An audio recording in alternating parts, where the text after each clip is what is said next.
BMW M5 deyince aklınıza ya bu ya da bunun geldiğini biliyorum.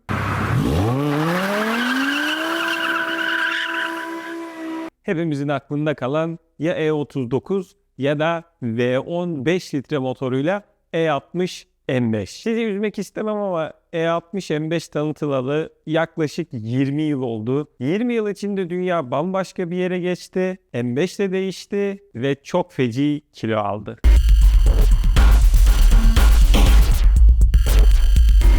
Şu an bütün dünya M5'in ağırlığına odaklanmış durumda. En azından otomotivle ilgili olanlar. Ama buna geçmeden önce güzel şeylere odaklanalım. Malumunuz artık dünya içten yanmaları pek kabul etmiyor. Bu emisyon kuralları ile birlikte ya elektriğe doğru bir gidiş var ya da hibrite bir geçiş var. Lamborghini Revuelto ile birlikte hibrite geçti. Bugatti bile artık emisyon standartlarını karşılamak için hibrite geçti. Onun videosunda kanalımızda izleyebilirsiniz. Ama en azından M5 burada doğasını korudu. Hala o bildiğimiz, tanıdığımız M5'e yakışan 4.4 litre hacminde V8 motoru korumaya devam etti. Ama üstüne hibrit oldu. Bu motora baktığımız zaman eski F90'da kullanılandan aşırı farklı değil. Ama bazı güncellemeler var. Bir öncekinin motor kodu S63'tü. Yeni motorun koduysa S68. Değişiklikler var. İçten yanmalı kısmındaki en büyük değişikliklerden biri turbolar ve egzoz manifoldları. Normalde alışık olduğumuz bir V8 çift turbo motora baktığınızda V'nin bir tarafı için bir turbo, diğer tarafı için ise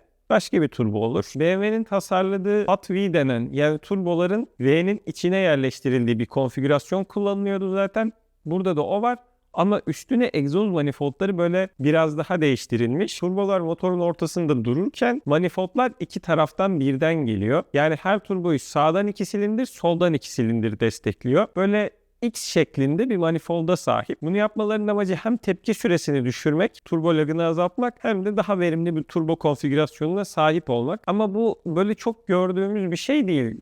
İki taraftan birden gelen egzoz boruları falan. Tabii ki bunun bir götürüsü olmak zorunda. Bunun da etkisini seste görüyoruz. Bu garip konfigürasyonun etkisiyle 90 derecelik V8 değil de sanki böyle Boxer 8'miş gibi bir tonu var. Bunun dışında turbolar değişmiş, yağlamada bir takım revizeler var ama böyle çok ekstrem değişiklikler yok. Ve bu yeni M5'te, G90 kasa M5'te V8 motor tek başına 585 beygir, 750 Nm tork üretiyor. Tek başına baktığımız zaman bu sayılar oldukça heybetli, güzel sayılar. Ama bir önceki modele baktığımız zaman F90 M5 CS'de, yani revizesiz motor olmasına rağmen 630 beygir güç üretiyordu. Bu da bize bir şey söylüyor. BMW muhtemelen yine biraz gücü kısmış ki Competition ya da CS gibi başka modeller yaparsa turbonun basıncını biraz açıp beygirleri yukarı doğru götürecek gibi gözüküyor. Ama daha önemlisi bu V8 artık tek başına değil. Bir tane de elektrik motoruyla geliyor. Artık gördüğümüz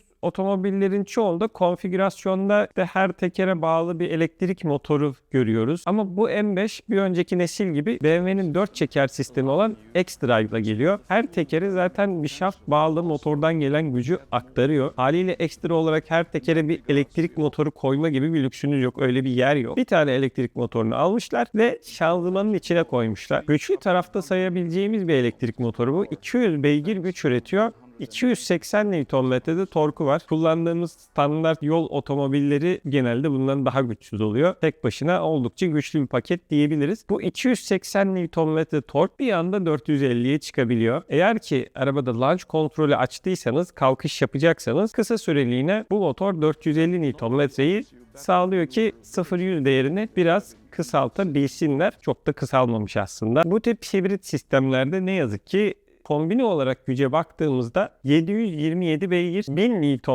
tork üretiyor. İşlerin çok da iyi gitmemeye başladığı yerse bu elektrik motorunun bataryası. Konfigürasyon için büyük sayılabilecek bir bataryası var. 18.6 kW'lık ve arabanın tabanının altına konmuş durumda. Normalinde bu tip içten yanmalıdan böyle devşirme hibritlerde bataryaları direkt bagajın altına, arka aksın üstüne koyuyorlar. BMW demiş ki biz bir M yapıyoruz. Bunun da buna uygun olması lazım ve ağırlık merkezini düzgün dağıtabilmek için 50-50 olması için tabana yaymışlar. Batarya bu kadar büyük olunca sadece elektrik elektrikli motorla da bir yerlere gitmek mümkün. Bu batarya ile birlikte yaklaşık 70 kilometre menzil sunmuşlar. Hani ben arabayı kısa mesafede kullanacağım, V8'i kullanmama gerek yok, motor kilometre yapmasın, aşınmasın diyorsanız yaklaşık 70 kilometre bu batarya ile gidiyor ve plug-in, yani şarja takabiliyorsunuz. Teorikte kısa mesafe bir iş yeriniz varsa hiç V8'i kullanmadan her gün şarja takarak gel git yapabilir. Hafta sonunda V8 ile birlikte kombine şekilde 730 beygirin tadını çıkartabilirsiniz. Bunun sebebi de muhtemelen Bugatti'nin yaptığı gibi ilerleyen zamanlarda emisyon kuralları iyice sıklaşıp Avrupa'da şehir merkezlerine içten yanmalı otomobiller giremezse sadece elektrik moduyla girebilmek mümkün olacak. Ama bir M kullanıcısı direkt şöyle düşünecektir: ya işte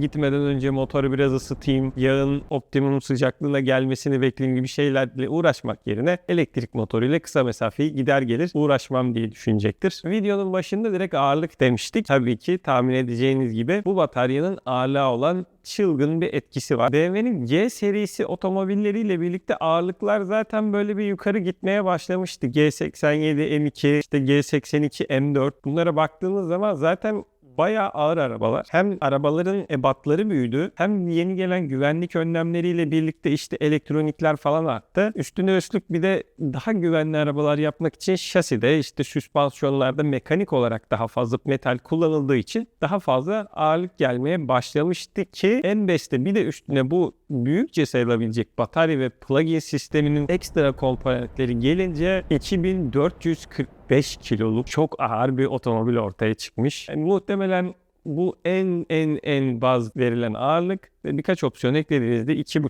tonun üstüne çok rahat çıkacaktır. Kafanızda canlanması için Tesla Model X mesela tamamen elektrikli bir otomobil. Tamamen bataryaları var ve 2400 kilo civarında. Bentley Bentayga yine çok kocaman bir SUV ve 2400 kilonun altında bir ağırlığı var. Yani M5'i bunlarla kıyasladığınız zaman bayağı çok ağır klasmanına giriyor. O kadar ağır ki bazı tamirhanelerde liftlerin kapasitesini aşıp yeni lift aldıracak kadar yüksek bir ağırlık bu. O yüzden otomotivle ilgili bütün internette şu an bunlar konuşuluyor. Bu kadar ağır olmasına rağmen bu kadar fazla güçle birlikte 0-100'ünü 3,5 saniye olarak açıkladılar. 3,5 tek başına bakınca evet çok hızlı, ama bir önceki nesle baktığımız zaman bu 3,3 saniyeydi. Yani yeni bir tanıtılan otomobilin, işte çok daha güçlü olarak tanıtılan bir otomobilin 0-100'ünün eski nesilden kötü olması çok da insanların hoşuna giden bir durum olmadı açıkçası. Hatta belli ki BMW'nin pazarlamacıları da bunun bir sorun olacağını anlamış. O yüzden 0-100'den ziyade biraz daha ara hızlanmalara odaklandılar. İşte 80-120'yi mesela 5. viteste basarsan eski M5 CS'ten 0,1 saniye hızlı, 4. viteste basarsan 0,2 saniye daha hızlı. Daha böyle bence çok manası olmayan ara hızlanmalarla övünmeye çalıştılar, ama genelde bu tip performans otomobili alan insanlar 100-200 değerlerine bakıyor. Yani 80-120 bir de 5. viteste hızlanayım, kaç kişinin umurunda olur açıkçası bilmiyorum. Tabii bu kadar fazla ağırlık olunca iki büyük sorun ortaya çıkıyor. Birincisi fren, ikincisi süspansiyon. Bu kadar büyük kütleyi durdurmak için frenlerin iyi olması gerekiyor. Ama bir güzel tarafı, bu kadar ağır olmasına rağmen rejeneratif fren olduğu için hibrit sisteminden gelen bu frenlemeyi iyileştiriyor. O yüzden bu çok büyük bir sorun değil. Ama asıl sorun süspansiyona geliyor. Sportif ve aynı zamanda yola da uygun bir araba yapmaya çalışıyorsunuz. Ancak kütle arttığı zaman genel anlamda süspansiyonu sertleştirmeniz gerekiyor. Başka türlü bu kadar ağırlıkla başa çıkmanız mümkün olmuyor. İkinci bir hile de daha rigid bir şasi kullanmak. Bunu yaptığınızda şasinin esnemesi daha azalıyor. Haliyle bunu dengelemek için süspansiyonları biraz yumuşatabiliyorsun. BMW de bu hileye başvurmuş. Şasiyi inanılmaz derece rigidleştirmişler. Her tarafına neredeyse bir destek koymuşlar. Zaten M otomobillerde görürüz. Aşağıda yağ karterinin olduğu yerde ekstra bir güçlendirme vardır. M5 de istisna değil, olması gerekenden fazlasını yapmışlar. Arka tablanın şasiye bağlantısı, ön tablanın bağlantısı, diğer M'lerde olduğu gibi ön kule gergisinin bağlantısı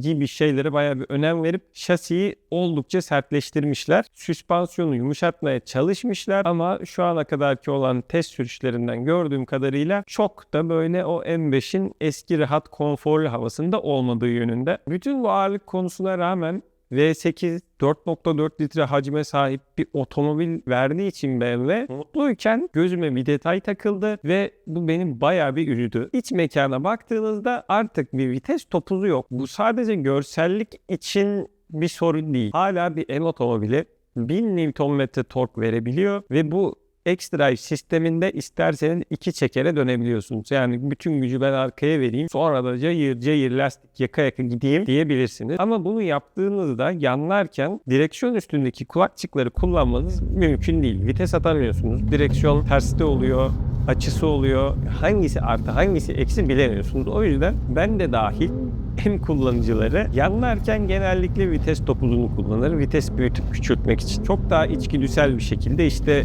direksiyona açı verirken sağ elle hemen vitesi büyütüp küçültebiliyorsunuz. Ama bu otomobilde bunu kaldırdığınız zaman en büyük kapasitelerinden birini bence elinden almış oluyorsunuz. Tabii ki bu demek değil ki bu araba artık yanlamayacak. Tabii ki kulakçıklarla da ya da tek viteste kalıp yanlayabilirsiniz ama bu BMW'nin M otomobillerinin karakterine bence oldukça aykırı bir durum. Kullanıp ileride görür müyüz? Bunun nasıl etkilediğini bilmiyorum ama görürsek bunları da size aktaracağız. Bu videoluk bu kadardı arkadaşlar. Bu araba hakkında ne düşünüyorsunuz? Ya da anlatmamızı istediğiniz konular varsa bunları aşağı yorum olarak bırakabilirsiniz. Her zamanki gibi videoyu izledikten sonra da beğenmeyi, paylaşmayı ve kanala abone olup bildirimleri açmayı ihmal etmeyin. Bir sonraki videoda görüşmek üzere. Şimdilik hepiniz hoşça kalın.